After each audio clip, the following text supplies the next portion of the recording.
Saudações, meus caros. Tudo bem? E aí, como é que estão enfrentando esse distanciamento social? Muito tempo em casa, né? Bom, pelo menos está tendo tempo para organizar o que precisa ser organizado, ler o que precisa ser lido, assistir o que precisa ser visto. Então, é necessário aproveitar. Bom, gente, a gente vai dar continuidade hoje aos conteúdos. Vamos para o capítulo 8. Ceticismo e dogmatismo. São duas correntes filosóficas opostas. E nelas nós vamos discutir um pouco sobre o que a filosofia nos diz através dessas duas correntes, sobre a possibilidade do ser humano conhecer ou não a verdade. O capítulo é relativamente curto, menos de uma página. Se tirarmos as figuras, fica um pouco mais de meia página. Mas a gente vai ampliar alguns pontos, vai deixar algumas reflexões aqui interessantes sobre esse tema que é extremamente relevante, muito relevante, e que ela está inserido dentro da teoria do conhecimento, ou seja, de como nós, seres humanos, somos capazes de construir conhecimento. Tranquilo? Me acompanham nessa curta viagem? Então vamos lá. Eu vou fechar o webcam aqui, apenas para a gente ir para os slides para nortearmos nosso pensamento. Ceticismo e dogmatismo. Pensar o conhecimento é simples e complexo. Veja a situação interessante. Pensar o conhecimento é simples e ao mesmo tempo é complexo. Simples em que medida?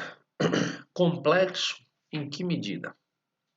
Você já parou para se perguntar como você constrói conhecimento? Você já parou para pensar ou para perceber como você adquire o conhecimento que tem? Algumas pessoas são extremamente visuais. Elas olham para uma determinada situação, para um determinado evento, para um determinado fenômeno e interiorizam isso com muita facilidade. Outras pessoas são extremamente auditivas. Elas precisam ouvir falar sobre para serem capazes de memorizar. Existem, óbvio, diversas outras formas de inteligências, de maneiras de aprender o conhecimento. Na área da pedagogia, num diálogo com a psicologia, existem as chamadas múltiplas inteligências. Ou seja, cada pessoa desenvolve com mais facilidade determinada área do conhecimento. Por exemplo, algumas pessoas têm muito mais facilidades para aprender exatas do que humanas. Outras, mais facilidade para aprender humanas ao invés de exatas. Isso no campo da psicologia é chamado de múltiplas inteligências. Algumas pessoas têm praticamente todas, têm facilidade com música, com matemática, com humanas, com linguagens. Outras só em áreas específicas. Eu, por exemplo, só tenho um apreço e uma facilidade maior para a área de humanas. A área de exatas eu sou um caos, me viro como posso. Mas, enfim. O pensamento ou pensar sobre o conhecimento pode ser simples se nós pararmos para refletir como somos capazes de construir conhecimento sobre coisas práticas. É simples você explicar para alguém como construir uma pequena estrutura com duas ou três peças, uma sobre a outra. Então vamos supor caixas de sapato. Você vai lá, pega a primeira caixa mais larga, coloca na base, vem com uma caixa ou do mesmo tamanho, um pouquinho menor, coloca sobre, vem com uma outra ou do mesmo tamanho, um pouquinho menor, põe sobre. A pessoa que viu você fazendo aquilo vai conseguir pegar aquelas caixas de sapato e reproduzir exatamente da forma como você fez. Por quê? Porque aquele conhecimento que você acabou de socializar de que a pessoa pode empilhar uma determinada quantidade de caixas, é um conhecimento simples, cotidiano. Você não vai, por exemplo, pegar uma caixa imensa, pensar numa caixa do tamanho de uma caixa de fogão e tentar equilibrar em cima de um copo. Até dá para fazer, mas você não vai conseguir usar essa estrutura para apoiar mais nada. Por quê? Porque o copo é uma superfície muito imensamente menor do que a caixa. Então a caixa vai estar ali centralizada num ponto e qualquer movimento nas extremidades vai derrubar tanto o copo quanto a caixa. Eu estou falando de conhecimentos os mais bobos possíveis dentro da ideia do nosso dia a dia. Mas agora para refletir uma outra coisa. Como é que a gente consegue construir conhecimentos mais complexos? Quando, por exemplo, você se depara com um livro e você lê o livro, entende o que o autor do livro está te dizendo ali em todas as linhas, consegue relacionar isso que você aprendeu no livro com outras partes do seu dia a dia, com outras partes do seu cotidiano, da sua vida, e consegue inclusive citar partes dessa obra em momentos específicos da sua vida. Esse conhecimento, ele é bem mais complexo que o anterior. Mas como nós seres humanos construímos esse conhecimento? Percebe? Essa complexidade de como o ser humano constrói esses conhecimentos, que o ceticismo e o dogmatismo vão entrar num embate, defendendo cada um o seu ponto de vista. Lembrando que os pontos de vista dessas duas correntes filosóficas, eles são os pontos de vista, eles são opostos. Um nega o outro. Tranquilo? Podemos avançar então? Vamos lá. Conhecer a verdade não é possível. Ceticismo. Conhecer a verdade é possível. E aí vem a questão. Os céticos, como a palavra ceticismo está ligado à ideia de desconfiança. Para a corrente cética, para os céticos, o ser humano não é capaz de conhecer verdades. Ele pode se aproximar de algum conhecimento, mas ele não tem a capacidade de conhecer verdade. Qual é o grande problema do ceticismo, principalmente o ceticismo mais radical? Porque ao dizer que o ser humano não pode conhecer a verdade, isso é uma verdade para os céticos. Então, eles afirmavam que o ser humano não podiam conhecer uma verdade através de uma verdade para eles. Eles não criticavam sua própria ideia de verdade. Então, de certa forma, o ceticismo, enquanto corrente filosófica, acabou caindo em descrédito, acabou perdendo o espaço de reflexão ao dizer que nós, seres humanos, não somos capazes de conhecer a verdade, quando, na verdade, eles estão afirmando a verdade deles. Os dogmáticos, eles vão caminhar exatamente no sentido contrário. Os dogmáticos, eles vão dizer que nós somos capazes de conhecer as verdades absolutas, as verdades eternas. Você provavelmente já ouviu a expressão dogma. No âmbito, no espaço da religião, a palavra dogma é uma coisa muito presente. Você já ouviu, por exemplo, os dogmas sagrados da igreja, ou os dogmas religiosos. Então, dogma quer dizer verdade. E normalmente essa verdade pregada pelos dogmas nada mais é do que uma verdade absoluta sob esse ponto de vista. Então, perceberam como há a contradição? Os céticos estão dizendo: não é possível alcançarmos a verdade. Os dogmáticos estão dizendo o contrário. É possível conhecermos a verdade e nós a conhecemos. Tranquilo? Mas existe uma verdade ou existem várias verdades? Vocês já pararam? Deixa eu diminuir essa luz, está doendo meu olho. Vocês já pararam para pensar sobre isso? Se existe uma verdade ou diversas verdades? Depende. Depende muito, por exemplo, do que a gente esteja falando. O conhecimento científico, que hoje é o conhecimento mais seguro que temos à nossa disposição e que vocês estudaram isso no capítulo 6. O conhecimento científico, ele não constrói verdades absolutas. Ele constrói verdades temporárias, verdades que podem ser superadas por outras verdades, verdades que podem ser ampliadas. Lembra quando eu estava falando com vocês em sala ainda, que o conhecimento científico ampliou a nossa capacidade de entender o mundo, de entender a realidade, de entender os fenômenos naturais. E isso, por exemplo, nos dá o conhecimento necessário para saber, por exemplo, por que chove. Temperaturas muito elevadas, uma concentração muito ampla de calor, faz com que a água evapore, suba as nuvens, suba a atmosfera, forme as nuvens, e na medida em que essas nuvens se tornam extremamente pesadas, se não forem dissipadas por vento, se não forem espalhadas pelo vento, elas ficam tão pesadas que elas não conseguem se segurar. E aí a gente tem o que a gente chama de precipitação, quando ocorre a chuva. A nuvem pesa, ela não consegue mais suportar aquela água que evaporou, que se tornou líquida lá, e aí a gente tem a chuva. Eu posso explicar isso de que forma? Como eu expliquei agora a partir do conhecimento científico. Mas se você conversar com alguém que não detém esse conhecimento científico, ela vai te explicar esse mesmo fenômeno sob o ponto de vista, por exemplo, do conhecimento religioso, ao dizer que, para a nossa cultura, por exemplo, São Pedro é o responsável pelas chuvas. Então é para ele que as pessoas reivindicam, enviam os pedidos de abundância de chuva para o plantio e para a colheita. Tá claro para você? Então não existe uma verdade, existem diversas possibilidades de verdades.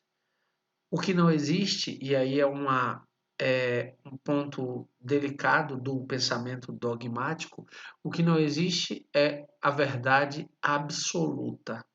Por que não existe a verdade absoluta? Porque se a gente pensar no absoluto como fora do tempo e do espaço, é como se fossem verdades eternas, verdades que vão existir para sempre. Eu não creio que exista nenhuma verdade que vá sobreviver para sempre, mesmo depois que a gente se for, que a gente se extinguir enquanto espécie. Então fica aí o ponto de debate, o ponto de reflexão. Tranquilo para vocês? Vou fechar o webcam aqui para a gente avançar. Uma verdade ou várias verdades, que eu acabei de explicar. A relação de produção do conhecimento, galera, se dá pela relação entre sujeito e objeto. Como assim, Theo? O conhecimento, ele é fruto de uma relação entre sujeito, um sujeito que pensa, um sujeito que é capaz de conhecer e um objeto que pode ser conhecido. A partir da relação entre esses dois pontos, entre esses dois elementos, a gente tem a produção do conhecimento. Vou pegar um exemplo, vou pegar meu óculos aqui. O que é isso? Vocês dirão nas suas casas que isso é um óculos. E óbvio, nós iremos concordar. Mas por que isso é um óculos e não um pão? Porque quando esse objeto foi inventado, as pessoas que o inventaram atribuíram a ele o nome de óculos e não de pão. Ao atribuir o nome de óculos, firmou-se uma convenção, estabeleceu-se um contrato silencioso de que quando eu dissesse para você, pense num óculos e escondesse esse, você seria capaz de pensar num óculos. Você seria capaz de ter ideia sobre o que era um óculos, por quê? Porque você sabe que isso é um óculos. Mas se eu dissesse para você hoje, apenas hoje, olha, isso aqui é um pão de sal, e eu dissesse, escondesse ele e dissesse, pense num pão de sal, você jamais pensaria nesse pão de sal, Por quê? Porque você foi educada, foi inserido dentro de uma cultura em que o pão de sal é um alimento feito à base de trigo que você come normalmente no café da manhã e no café da noite.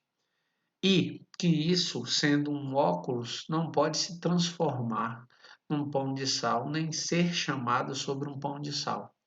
Porque se eu abordar qualquer pessoa na rua e disser para ela, pense num pão de sal e descreva esse pão de sal para mim, ele vai pensar no pão de sal e não nesse óculos. Está claro como a relação entre o sujeito que pensa e o objeto que pode ser pensado, ele não apenas se dá para produzir o conhecimento, mas ele precisa respeitar o fato de que isso é um óculos, porque ele recebeu o nome de óculos quando foi criado, e não um pão de sal, e não um relógio, e não um celular. Isso é um óculos. Logo, o conhecimento se dá dessa relação entre sujeito e objeto. Uma informação a mais, um conhecimento a mais sobre isso. O sujeito, ele pode, em algum momento, um dado momento, se transformar em objeto. Mas um objeto nunca se transformará em sujeito. Não entendi, Theo. Como assim? Me explica com um exemplo. Vamos lá. Suponha que você tem um amigo ou uma amiga que ele se tornou muito famoso, muito reconhecido, ele canta muito bem e foi reconhecido e está na internet e está fazendo show no planeta, no Brasil todo. E você decide escrever um livro sobre ele, contando um pouco da vida dele e da amizade que vocês construíram ao longo dos anos. Durante a sua investigação para a construção do seu livro, seu amigo, que é um sujeito, ele se torna seu objeto de estudo. Por quê? Porque você vai estar estudando a vida dele para produzir um conhecimento sobre ele. Mas, mesmo se tornando temporariamente o seu objeto de estudo, ele não perdeu a condição de sujeito. Ele continua a ser um ser que pensa, um ser que tem autonomia, um ser que é capaz de raciocinar de forma crítica, apesar de ser temporariamente seu objeto de estudo. No entanto, um objeto nunca se transformará num sujeito. Por quê? Porque um óculos como objeto, ele não vai se tornar um sujeito que pensa, um óculos pensante, um óculos que domine toda a literatura mundial e seja capaz de conversar com você, um óculos que seja capaz de escrever tratados sobre literatura ou sobre filosofia. Não, ele é apenas um objeto. Então ele não pode assumir sob nenhuma hipótese o lugar do sujeito que pensa, que é autônomo, que produz, que reflete a sociedade da qual ele faz parte. Tá claro? Deu para compreender tranquilamente? Lembrando, se você tiver alguma dúvida, anota no seu caderno, deixa bonitinho aí, porque nós vamos ter em breve outra live Tira Dúvidas e Corrige Atividades, para que a gente tenha a possibilidade de tirar todas essas dúvidas que porventura tenham ficado. Vamos ao próximo tópico. Bom, como eu havia dito, os filósofos céticos são os sujeitos que não acreditam na possibilidade de conhecer uma verdade. Já os dogmáticos, eles acreditam. O ceticismo, galera, ele surge lá na antiguidade, no fim da antiguidade, com a chamada filosofia helenística. Vocês vão estudar isso lá na frente, quando estiverem estudando o estoicismo, o pirronismo, o próprio ceticismo. Vocês vão ter a possibilidade de estudar um pouco mais sobre a origem do ceticismo. O dogmatismo, dentro da filosofia, ele acaba se manifestando com mais força durante a Idade Média, quando a gente tem uma aproximação significativa entre a filosofia e a igreja. Quando a gente tem, por exemplo, figuras como São Tomás de Aquino, Santo Agostinho, que vão produzir um conhecimento filosófico num diálogo muito próximo com Deus e com o cristianismo. Então, nesse contexto, o dogmatismo ele aparece com muita força, com muita presença. Tranquilo? Ver o próximo tópico rapidinho aqui. Para a filosofia é importante saber em quem confiar ou não. Como assim? Bom, a filosofia é um conhecimento de mais de 2.500 anos. E para a filosofia, assim como para a ciência de um modo geral, é extremamente necessário saber qual conhecimento é seguro, qual conhecimento oferece uma verdade que pode ser verificada.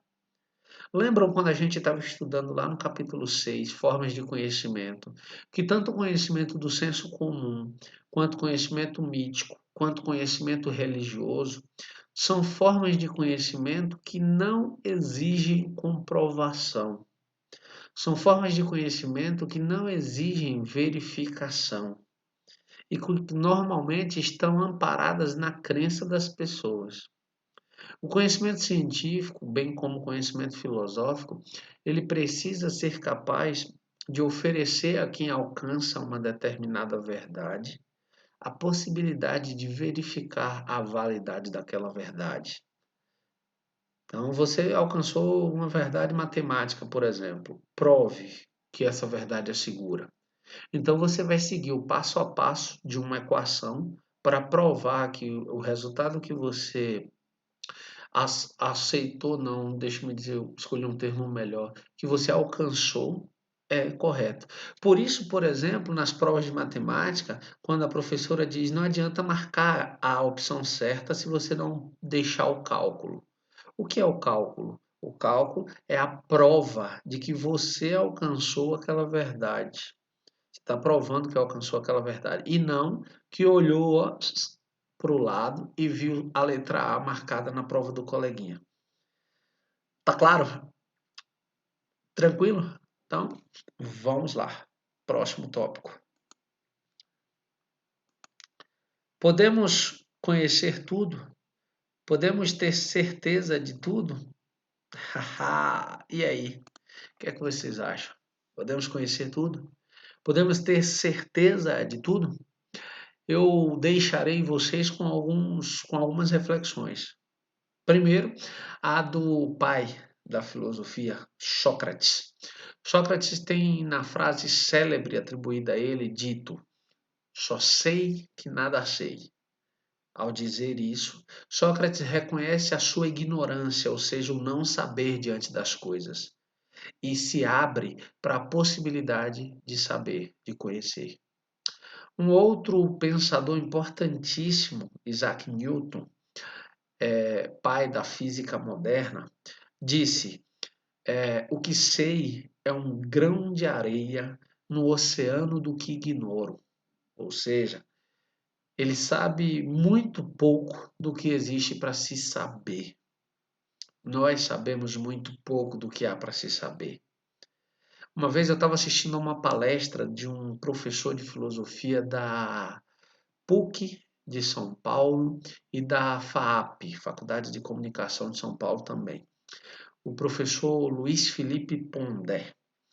E aí, numa palestra, ele disse assim: imaginem que nós inventássemos uma máquina do tempo e que saíssemos agora, de 2020 para do século 21, 2020, para, sei lá, 15 mil anos atrás, quando os homens ainda estavam ali se organizando como grupos humanos, ainda existiam os neandertais, ainda existia o Homo erectus e o Homo sapiens estava lá como mais uma espécie humana.